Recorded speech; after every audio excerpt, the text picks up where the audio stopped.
కాకరకాయ కారం అయిపోయింది ఫ్రెండ్స్, చూడండి రెడీ అయిపోయింది.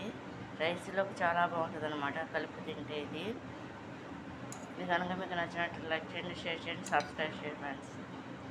కాకరకాయ కారానికి కావాల్సిన ఐటమ్స్ అన్నీ ఏంటంటే, మనం కాకరకాయ ముక్కలు చిన్నగా కట్ చేసేసుకుని దాన్ని బాగా ఎక్కువ ఆయిల్లో ఫ్రై చేసేసుకోవాలన్నమాట. డీప్ ఫ్రై చేసేసుకుని అవి బాగా బ్రౌన్ కలర్లో వచ్చిన తర్వాత ఈ విధంగా వాటిని పౌడర్లో నాచ్ చేసేసి వాటిని అన్నింటిని కూడా పొడి చేసేసి దాంట్లో ఎండుమిరగాయలు డ్రై ఫ్రై అనమాట, ఆయిల్ లేకుండా ఫ్రై చేసేసి అందులోనే నువ్వులు, గసగసాలు, ఎండుమిరగాయలు అనమాట ఫ్రెండ్స్. అవన్నీ కూడా డ్రై అంటే నూనె లేకుండా ఫ్రై చేసేసి మిక్సీ పట్టేసి నాకు పౌడర్ అనమాట ఫ్రెండ్స్. ఇది ఆ పౌడర్ అనమాట దీంట్లో కలిపామన్నమాట ఫ్రెండ్స్.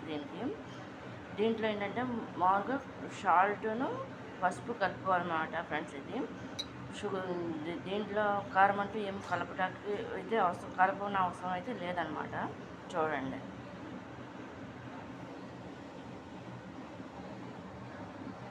కాకరకాయ కారానికి అనమాట ఇది.